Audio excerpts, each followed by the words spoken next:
देख शिल्पा, तेरे पापा ने तो शराब पी पी कर अपना हाल बुरा कर रखा है। भाई के अकेले पैसों से घर चलाना मुश्किल है। तू एक काम कर, नौकरी शुरू कर दे। रहने दे माँ, क्या क्या करेगी, कैसे करेगी नौकरी पढ़ाई के साथ। भैया कर लूंगी। वो क्या है ना, कॉलेज में वैसे भी कभी टीचर आती है कभी नहीं, हम लोगों को खुद ही पढ़ना होता है। नौकरी में कंप्यूटर मिलेगा तो नौकरी के साथ बीच में खाली वक्त पर पढ़ाई भी कर लूंगी। शिल्पा का बड़ा भाई पिता की तरह था।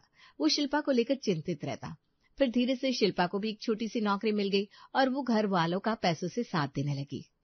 माँ ये लो इस महीने की सैलरी। अरे थोड़े तू रख ले आने जाने के लिए, बाहर पैसों की जरूरत होती होगी ना।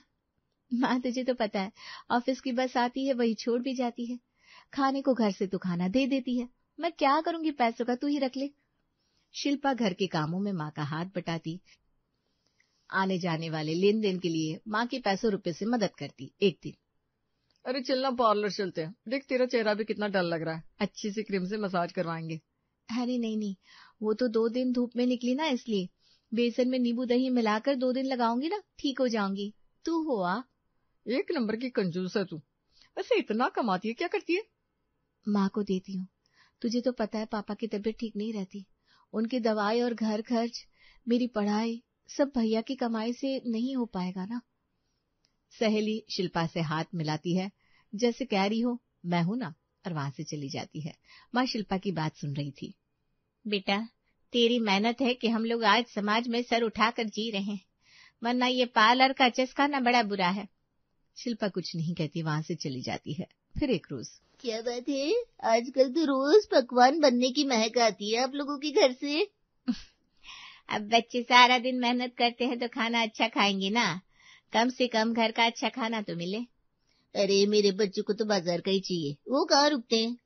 मुझे तो तसल्ली है कि मेरी शिल्पा को ये चाट पकौड़ों का बिल्कुल शौक नहीं, बस घर का शुद्ध देसी खाना खाकर खुश है वो। बहन, उसकी शादी का भी सोचो, क्या सारा वक्त उसे घर पर बिठाकर रखोगी? नहीं, बस पढ़ाई पूरी कर ले फिर देखते हैं। अरे सब होता रहेगा, मैं कल एक लड़के वालों को भेज रही हूँ, लड़का इंजीनियर है, शिल्पा के लिए परफेक्ट होगा। अरे वाह, अगर ऐसा है तो जरूर। देख शिल्पा, कल शर्मा जी के लड़के वाले आ रहे हैं तुझे देखने, लड़का इंजीनियर है, अच्छी नौकरी है। ठीक है माँ, जैसा तू कहे। अगले दिन लड़के वाले आते हैं। शिल्पा को देखकर सब खुश नजर आते हैं। बहुत सुशील लड़की है, हमें पसंद है। हाँ भाई, लड़की तो अच्छी है। अब बात करते हैं बाकी चीजों की। गाड़ी तो देनी ही पड़ेगी, कम से कम 10 लाख का सोना और फ्लैट के लिए 15 लाख नकद। जी इतना तो हमारे बस की बात नहीं है।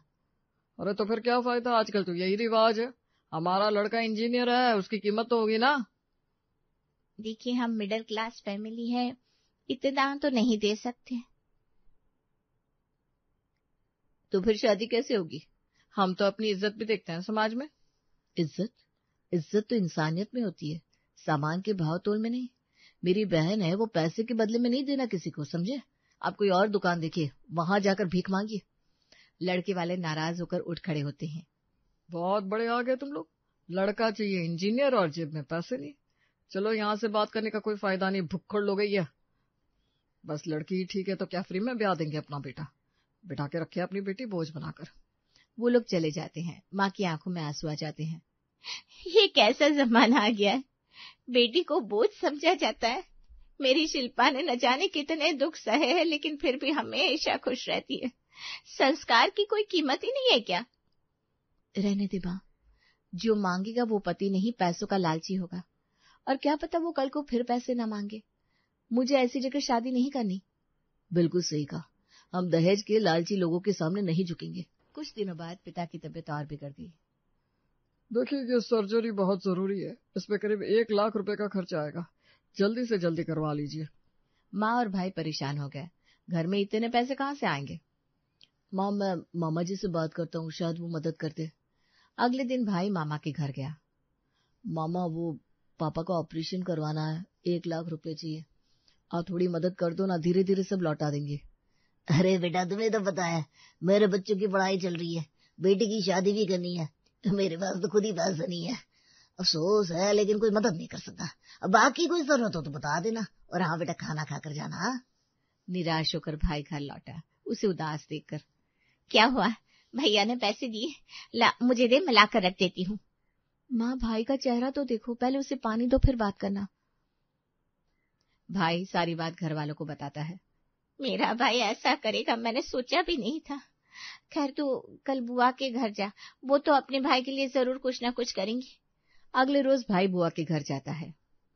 बुआ, पापा बहुत बीमार है, ऑपरेशन के लिए पैसे चाहिए, लेकिन बुआ आप चिंता मत करना, मैं कैसे भी करके आपके पैसे चुका दूंगा। अरे हमारी अपनी मुसीबतें हैं, घर का किराया, बच्चों का खर्च, हम कहाँ से देंगे? माफ करना, वैसे भैया की हालत खराब करने वाली ना भाभी है, बोलो अपने मायके से पैसे लेकर आएंगी। खा गई मेरे भाई को।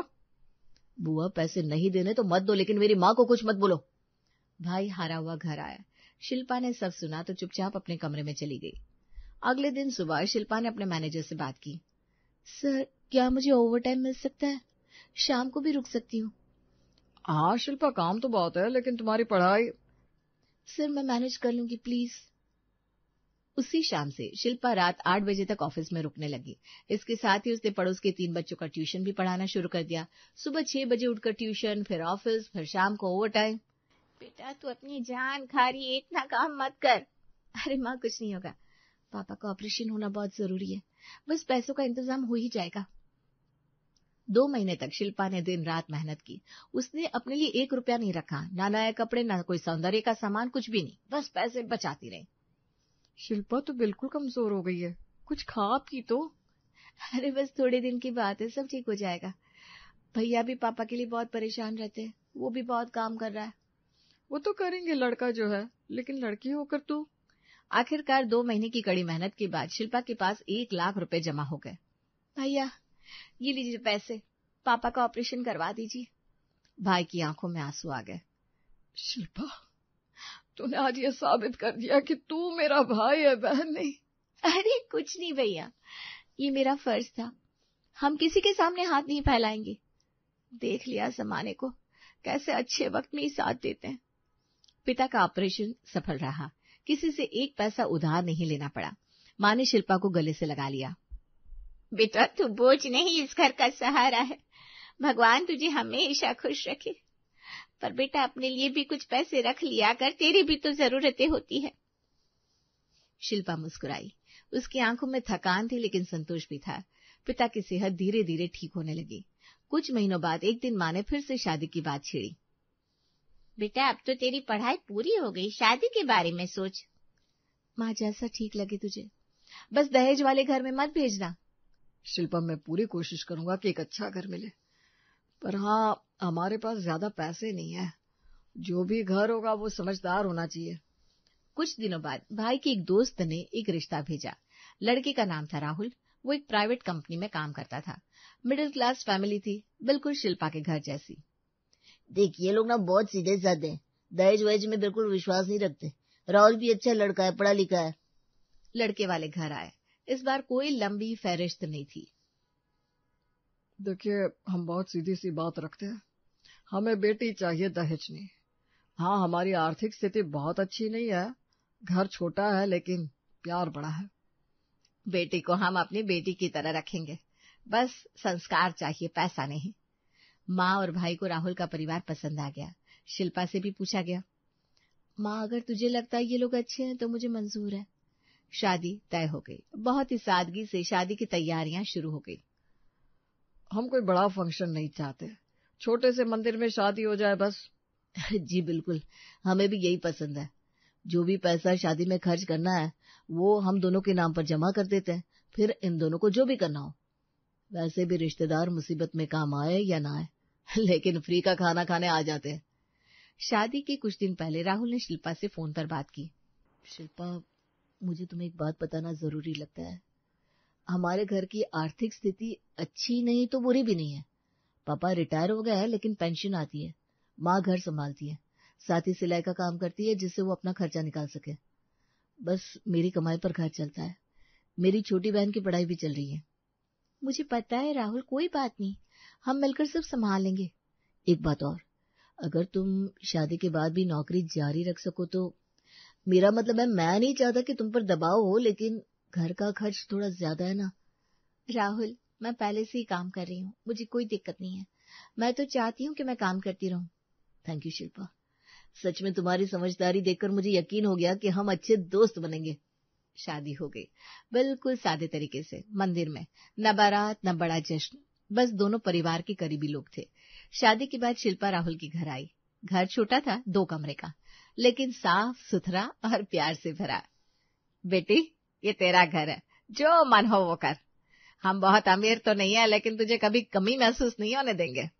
माँ जी, मैं भी तो इस घर जैसे माहौल से आई हूँ, मुझे पता है कैसे छोटे छोटे खर्चों को संभालना है।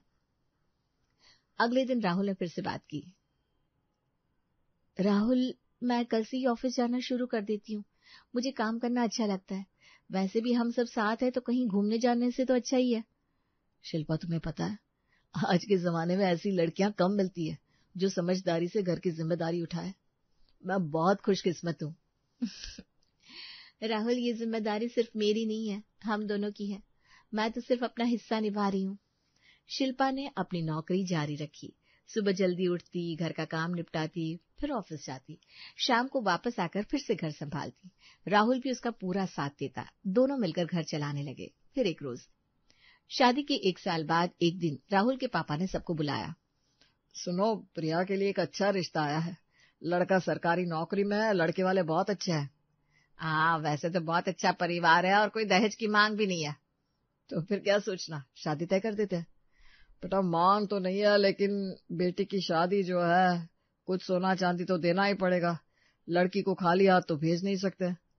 पापा, हमारे पास इतने पैसे कहाँ हैं? मैंने तो बस थोड़े बहुत पैसे जमा किए हैं। अरे बेटा, मेरे पास भी थोड़े गहने हैं, वो दे देंगे, लेकिन प्रिया के लिए भी कुछ चाहिए ना। शिल्पा चुपचाप सब सुन रही थी।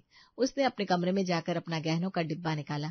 शादी में मिले कुछ गहने थे और कुछ उसने अपनी मेहनत की कमाई से खरीदे थे। अगले दिन सुबह शिल्पा ने राहुल की माँ को बुलाया। माँ जी, ये देखिए, मेरे पास जो भी गहने हैं सब प्रिया को दे दीजिए। वैसे भी मेरी तो शादी हो गई है। अरे नहीं बेटा, ये तेरे हैं, तूने अपनी मेहनत से खरीदे हैं। तेरे गहनों पर सिर्फ तेरा हक है। माँ जी, तभी तो उसी हक से कह रही हूँ, ये गहने प्रिया को दे दीजिए। प्रिया मेरी ननद नहीं, मेरी बहन है। उसकी शादी पहले, मेरी जरूरतें बाद में। अभी उससे जरूरत है। बेटा, तू तो सच में लक्ष्मी है इस घर की। भगवान तुझे हमेशा खुश रखे। उसी शाम राहुल ने शिल्पा से बात की। शिल्पा, माँ ने बताया तुमने अपने सारे गहने प्रिया को दे दिए। अरे तो इसमें कौन सी बड़ी बात है, तुम कमा कर फिर दिला देना। क्यों, दिलाओगे ना? लेकिन शिल्पा, वो तुम्हारी मेहनत की कमाई थी, तुमने अपने लिए बनाया था। प्रिया के लिए वो गहने। अरे बाबा राहुल, प्रिया मेरी भी बहन है। इज्जत से इस घर से उसकी डोली उठेगी तो सबका मान बढ़ेगा। उसकी शादी है, अभी उसे जरूरत है, मैं फिर से जमा कर लूंगी। वैसे भी तुम हो ना, दिला देना। लिए बिना मानूंगी नहीं। हाँ, भले 2, 4, 10, 20, 50 साल बाद इंतजार करूंगी। हाँ, दिलाऊंगा तो सही, लेकिन तुम्हें नहीं, हमारी बेटी को। शिल्पा ये सुनकर शर्मा जाती है। कुछ दिनों बाद शादी की तैयारियां शुरू हो गई। एक शाम राहुल के पापा टेंशन में बैठे थे। पापा, क्या हुआ? अब परेशान क्यों है? सब ठीक तो है ना? अरे बेटा, गहने तो हो गए, लेकिन शादी का खर्चा, प्रिया के कपड़े और थोड़े पैसे भी तो साथ में देने होंगे। मेरी पेंशन से नहीं हो पाएगा ये सब। पापा, मैंने कहा तो था कि कुछ पैसे जमा किए हैं, वो निकाल लेते हैं। उस रात शिल्पा ने राहुल से बात की। राहुल, मैंने भी कुछ पैसे जमा किए हैं, वो भी प्रिया की शादी में लगा दो। अरे बस करो शिल्पा, कितना एहसान करोगी। बिल्कुल नहीं, तुम्हारे पैसे तुम रखो। तुमने अपने गहने दे दिए, अब पैसे भी। तुम्हारी भी तो कोई जरूरत होगी, तुम्हें भी तो कुछ चाहिए होगा। राहुल, मुझे क्या चाहिए, मेरे पास सब कुछ है। एक अच्छा पति, अच्छा घर, अच्छी नौकरी। प्रिया की शादी एक बार ही होगी, ये पैसे मैं फिर जमा कर लूंगी। लेकिन शिल्पा। राहुल, पहले जो जिम्मेदारी सामने है उसे निभाना जरूरी है। प्रिया की शादी हमारी जिम्मेदारी है, बाकी सब बाद में देख लेंगे। मैं फिर से पैसे जमा करूंगी, वो भी हमारे भविष्य के लिए, हमारे सपनों के लिए। प्रिया की शादी बहुत अच्छे से हो गई। शिल्पा के दिए गए गहनों में प्रिया बहुत सुंदर लग रही थी। भाभी, आपने इतना कुछ किया मेरे लिए, मैं कभी नहीं भूलूंगी। शादी के बाद प्रिया विदा हो रही थी। राहुल की माँ की आंखों में आंसू थे और शिल्पा ने फिर एक बार साबित कर दिया था कि बेटियां बोझ नहीं बल्कि परिवार का सहारा होती हैं। चाहे मायका हो या ससुराल, वो हर जगह अपनी जिम्मेदारी और प्यार से परिवार को संभालती है। प्रिया की शादी के 3 महीने बाद एक दिन राहुल उदास चेहरे से घर आया। राहुल, क्या हुआ? इतने परेशान क्यों लग रहे हो? शिल्पा, कंपनी में बड़े लेवल पर छंटनी हो रही है। मेरी नौकरी चली गई, समझ में नहीं आ रहा अब हम क्या करेंगे। शिल्पा के पैरों तले जमीन खिसक गई, लेकिन उससे हिम्मत नहीं हारी। कोई बात नहीं राहुल, तुम्हें जल्दी ही अच्छी नौकरी मिल जाएगी, तब तक मेरी सैलरी से घर चल जाएगा। लेकिन हकीकत इतनी आसान नहीं थी। राहुल की सैलरी से जो घर चलता था, अब शिल्पा की अकेली सैलरी से सब कुछ संभालना मुश्किल हो रहा था। घर का किराया, बिजली पानी का बिल, राहुल के पापा की दवाइयां और रोजमर्रा का खर्चा, सब कुछ शिल्पा पर आ गया था। 2 महीने बीत गए, राहुल को नौकरी नहीं मिल रही थी। एक दिन राहुल के पापा बीमार पड़ गए। इन्हें तुरंत अस्पताल में भर्ती करना होगा, कम से कम 50,000 रुपए लगेंगे। अब शिल्पा के पास तो इतने पैसे नहीं थे। मजबूरी में उन्हें महाजन से कर्जा लेना पड़ा। देखो बहन, मैं तुम्हें 50,000 दे रहा हूँ, हर महीने 3% ब्याज लगेगा, समय पर चुकाना पड़ेगा। जी, हम जल्दी ही लौटा देंगे, आप बस पैसा दे दीजिए। राहुल के पापा का इलाज हुआ, लेकिन अब कर्जा सिर पर था। हर महीने ब्याज बढ़ता ही जा रहा था। शिल्पा, मैं कुछ नहीं कर पा रहा हूँ, तुम अकेले इतना सब संभाल रही हो। राहुल, हिम्मत रखो, सब ठीक हो जाएगा, तुम बस नौकरी ढूंढने पर ध्यान दो। उस रात शिल्पा ने एक रजिस्टर निकाला और सारे खर्चों की लिस्ट बनाई। उसने तय किया कि अब स्ट्रेटेजी के साथ चलना होगा। बिजली का बिल कम करने के लिए सिर्फ जरूरत पर ही बिजली यूज करेंगे। सब्जी मंडी से सीधे सस्ती सब्जी लाएंगे। बाहर का खाना बिल्कुल बंद। हर महीने की सैलरी का हिसाब, कर्जे का ब्याज पहले, फिर बाकी खर्चे। छोटी छोटी बचत से धीरे धीरे मूल रकम चुकाना। शिल्पा ने राहुल की माँ को भी समझाया। माँ जी, हमें थोड़ी शांति रखनी होगी। मैंने सारा हिसाब लगाया है, अगर हम सब मिलकर बचत करें तो 6 महीने में कर्जा चुका देंगे। बेटा, तू जो कहे, हम सब मिलकर चलेंगे। शिल्पा रोज सुबह 5 बजे उठती, घर का सारा काम निपटाती, टिफिन बनाती और ऑफिस चली जाती। शाम को लौटकर फिर से घर संभालती। 3 महीने बाद शिल्पा को पता चला कि वो प्रेग्नेंट है। शिल्पा, अब तुम्हें नौकरी छोड़ देनी चाहिए, आराम करो। मैं तुम्हें ऐसी हालत में ऑफिस नहीं जाने दूंगा। नहीं राहुल, अभी नहीं, कर्जा अभी पूरा नहीं चुका है, मैं संभाल लूंगी। ऐसे भी कोई प्रेगनेंसी बीमारी नहीं है, डॉक्टर भी कह रहे थे एक्टिव रहना चाहिए। लेकिन शिल्पा, तुम्हारी सेहत। अरे मैं ध्यान रखूंगी ना राहुल, डॉक्टर ने कहा है कि मैं काम कर सकती हूँ, बस थोड़ी सावधानी रखनी है। प्रेगनेंसी के बावजूद शिल्पा काम पर जाती रही। उसने अपने खर्चों को और कम कर दिया, हर पैसे का हिसाब रखा। धीरे धीरे कर्जा कम होने लगा। 5 महीने की मेहनत के बाद शिल्पा ने कर्जे का आधा हिस्सा चुका दिया था, लेकिन प्रेगनेंसी में उसकी तबीयत खराब रहने लगी थी। एक रात राहुल रो पड़ा। शिल्पा, मैं कुछ नहीं कर पा रहा हूँ, तुम सब कुछ अकेले संभाल रही हो और मैं। अरे राहुल, हिम्मत मत हारो, तुम्हारा वक्त भी आएगा, बस धैर्य रखो। 6 महीने बाद जब शिल्पा 7 महीने की प्रेग्नेंट थी, राहुल को एक बहुत अच्छी मल्टीनेशनल कंपनी में नौकरी मिल गई। सैलरी पहले से 2 गुनी। शिल्पा, मुझे नौकरी मिल गई, वो भी बहुत अच्छी। तुम्हारी मेहनत रंग ला रही है शिल्पा, अब तुम नौकरी नहीं करोगी बस। शिल्पा की आंखों में खुशी के आंसू आ गए। देखा, मैंने कहा था ना, सब ठीक हो जाएगा। राहुल की नौकरी लगने के बाद उन्होंने बचा हुआ कर्जा 1 ही महीने में चुका दिया। शिल्पा ने डॉक्टर की सलाह पर नौकरी से ब्रेक ले लिया। 2 महीने बाद शिल्पा ने एक बहुत सुंदर बेटी को जन्म दिया। शिल्पा, तुमने जो किया वो मैं कभी नहीं भूलूंगा। तुमने अकेले पूरे परिवार को संभाला। राहुल, मैंने कुछ खास नहीं किया, बस जो करना चाहिए था वो किया। एक दिन राहुल की माँ ने कहा, बेटा शिल्पा, तूने हमें सिखाया कि पैसा कमाना ही काफी नहीं है, उसे सही तरीके से मैनेज करना भी जरूरी है। तूने बिना घबराए, बिना किसी से मांगे अपनी अकल और हिम्मत से घर संभाला। शिल्पा मुस्कुराई। उसने अपनी बेटी को गोद में उठाया और कहा, बेटियां पैसे नहीं मांगती, लेकिन ये जानती है कि पैसों को कैसे संभालना है। पैसे कमाना जरूरी है, लेकिन उससे भी ज्यादा जरूरी है उसे समझदारी से मैनेज करना। औरत को हीरे मोती नहीं, अपने परिवार की खुशी चाहिए, और उसके लिए वो कुछ भी कर सकती है।